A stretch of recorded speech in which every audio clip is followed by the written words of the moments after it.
বিসমিল্লাহির রহমানির রহিম। আমি আনোয়ারুজ্জামান, সিনিয়র সদস্য, ঢাকা মহানগর উত্তর বিএনপি, সাবেক যুগ্ম আহ্বায়ক মহানগর উত্তর বিএনপি। মহানগর বিএনপি যখন এক ছিল সালাম ভাই খোকা ভাইয়ের নেতৃত্বে, সেই বিএনপির যুগ্ম আহ্বায়ক। এবং সর্বশেষ ফ্যাসিস্ট সরকার যখন বিদায় হলো, আমাদের সভাপতি সাইফুল আলম নীরব এবং সদস্য যে আমিনুল হক যখন গ্রেপ্তার হলো, তখন ভারপ্রাপ্ত চেয়ারম্যান আমাকে প্রধান সমন্বয়কারী দায়িত্ব দিয়েছিল। আমি 1993 সাল থেকে এই রাজনীতিতে জড়িত এবং আমি প্রথমে একটা ইউনিটের সেক্রেটারি হিসাবে বিএনপিতে আমি যোগদান করি। পরবর্তী পর্যায়ে ধাপে ধাপে আমি ওয়ার্ডের যুগ্ম সম্পাদক হই, পরবর্তী পর্যায়ে ওয়ার্ডের সাধারণ সম্পাদক হই, তেজগাঁও থানা বিএনপির সাধারণ হিসাবে দীর্ঘদিন দায়িত্ব পালন করি। এবং আমি বিগত নির্বাচনে 3টি নির্বাচনে এই ঢাকা মহানগরের এই ঢাকা 12 আসন থেকে আমি মনোনয়ন চেয়েছিলাম এবং আন্দোলন সংগ্রামে আমি সবসময় সক্রিয় ছিলাম একেবারে। এবং সর্বোচ্চ ঢাকা মহানগরীর, আমি যদি ভুল না হয়, মহানগরীর নেতাদের ভিতরে সর্বোচ্চ যাদের মামলা, তাদের ভিতরে আমি অন্যতম। আমার প্রায় 150টির উপরে মামলা, আমার প্রায় 6টি মামলা সাজা হয়েছিল এবং আমি এই ফ্যাসিস্ট সরকারের দ্বারা প্রায় 6 বার আমি গ্রেপ্তার হয়েছিলাম এবং সর্বশেষ আন্দোলনেও আমি গ্রেপ্তার ছিলাম। এবং তখন এই আমাদের আমিনুল হক সহ এবং বিএনপির শীর্ষ নেতৃবৃন্দ, আমাদের আব্বাস ভাই, আমাদের আমির খসরু মাহমুদ চৌধুরী মহাসচিব, সবাই তখন গ্রেপ্তার হয়েছিল। তখন আমি গ্রেপ্তার হয়েছিলাম এবং ডিবি হেফাজতে আমি ছিলাম। আপনারা জানেন যে এই ডিবি হেফাজতে তখন আমাকে শারীরিক নির্যাতন না করলেও মানসিক যে নির্যাতন করেছিল, মানে তা বর্ণনার অতীত। এবং আমার আশেপাশে যেই নির্মমভাবে আমাদের বিশেষ করে অঙ্গ সংগঠনের নেতৃবৃন্দ, সেখানে আমান ছিল তাদেরকে, এবং আমাদের কিবরিয়া ছিল আমিনুলের সাথে যে গ্রেপ্তার হয়েছিল, মানে কঠিন নির্যাতন, সেই নির্যাতনগুলো আমাদের সামনে করা হতো যাতে আমরা সেই নির্বাচন থেকে সেই নির্যাতন থেকে আমরা যাতে ভয় পাই। কিন্তু আমরা সেই ফ্যাসিস্ট সরকারকে ভয় পাইনি এবং ফ্যাসিস্ট সরকারের বহু চাপ ছিল আমাদের উপর, চাপের সাথে কখনো মাথা নত করি নাই। তা আমি মনে করি, এবং আমাদের এই বিএনপির আন্দোলন সংগ্রামে আমি এই তেজগাঁ, শিল্পাঞ্চল, হাতিরঝিল, শেরেবাংলা, প্রতিটি নেতাকর্মীকে বাহিরে এবং ভিতর থেকে আমি যেভাবে সংগঠিত করেছি তার প্রমাণ প্রত্যেকটি নেতাকর্মী জানে।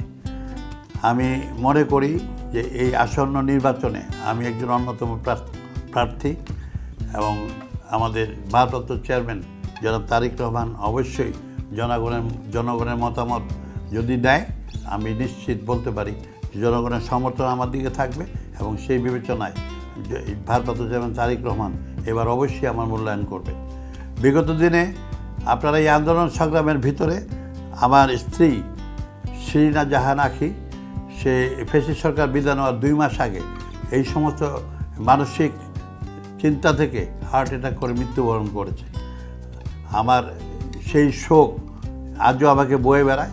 তারপরেও আমি মনে করি এই ফ্যাসিস্ট সরকার যে বিদায় হয়েছে, সেখানে আমার টোটাল পরিবারের উপর যে নির্যাতন নেমে এসেছিল, আমার ভাই বোন সবাই কেউই বাসায় থাকতে পারেনি, এটা আপনারা সবাই জানেন।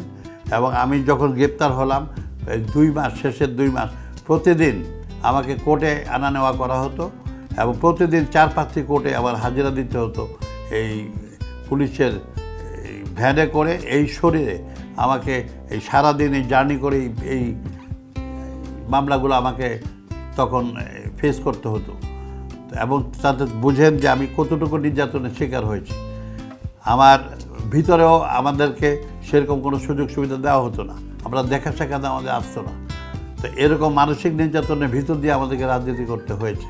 তা আমি মনে করি যে এই এত নির্যাতনের পর দল অবশ্যই আমাকে মূল্যায়ন করবে এবং আমি শুধু আমার কথাও বলবো না, বাংলাদেশের যারা নির্যাতিত, যারা ত্যাগী নেতা, ভারপ্রাপ্ত চেয়ারম্যান তারেক রহমান অবশ্যই যার যার ক্ষেত্র অনুযায়ী প্রত্যেককেই উনি মূল্যায়ন করবেন।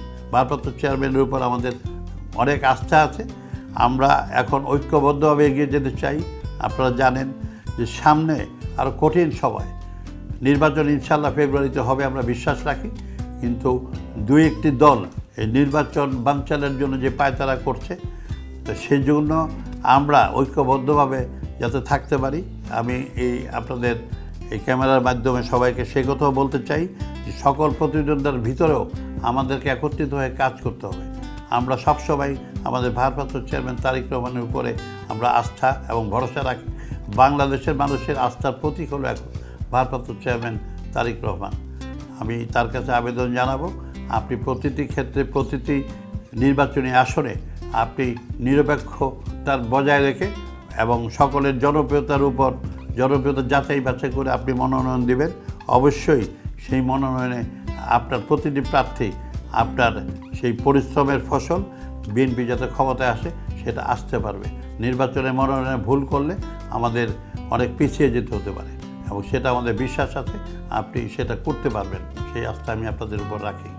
ভারপ্রাপ্ত চেয়ারম্যান যদি আমাকে এবার এই ঢাকা 12 আসনে মনোনয়ন দেন, তা আমি এটুকু বলতে পারি আমাদের এই 12 আসনের আমাদের তেজগাঁও, শিল্পাঞ্চল, শেরেবাংলা এবং হাতের জেলে বেশ কিছু সমস্যা আছে, বিশেষ করে চাঁদাবাজি, মাদক ব্যবসা এবং অনেক কিছু এখন নিয়ন্ত্রণের বাইরে। যদিও আমাদের দলের সকলে মিলে চেষ্টা করছি, তারপরও আপনারা জানেন সরকারি থেকে যে কাজগুলো করা যায় সরকারের বাইরে থেকে সেই কাজগুলো করা অনেক অসাধ্য হয়ে পড়ে। তা আমি আমাকে মনোনয়ন দিলে এখানে মাদক ব্যবসা, চাঁদাবাজি সম্পূর্ণভাবে নির্মূল করব। আমাদের এখানে অনেক জায়গাতেই আমাদের পানির সমস্যা আছে, সেই পানির সমস্যা আমি নির্মূল করব। এখানে খেলাধুলার জন্য পর্যাপ্ত মাঠ নেই, আমাদের কোনো ব্যায়ামাগার নেই। আমাদের সেই ক্ষেত্রে লক্ষ্য রেখে মাঠ, ব্যায়ামাগার, লাইব্রেরি এগুলোর দিকে আমি নজর দিব এবং বেকার সমস্যা দূর করার জন্যে সব জায়গাতে সমবায় গড়ে তোলে বেকার সমস্যা সমাধান করার চেষ্টা করব। তদুপরি আমি সবচাইতে বলবো আমাদের আগামী বাংলাদেশ, আমাদের তারেক রহমান সাহেব ভারপ্রাপ্ত চেয়ারম্যান উনি যেভাবে স্বপ্ন দেখছেন সেই স্বপ্নকে মাথায় রেখেই আমাদের এই 12 আসনের সকল উন্নয়ন কাজ আমি সকলকে নিয়ে ইনশাল্লাহ করব।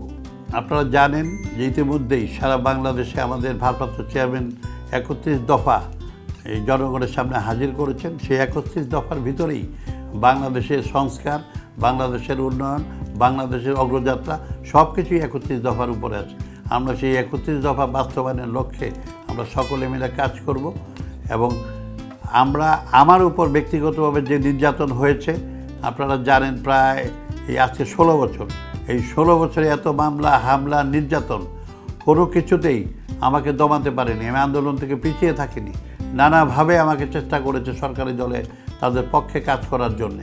সর্বশেষও আমাকে তাদের পক্ষে কাজ করার জন্য যখন আমাদের শাহজাহান ওমর বিএনপির উনি চলে গেলেন, আরও অনেকে চলে গেলেন, তখন অনেক চাপ ছিল যে তাদের পক্ষে কাজ করার।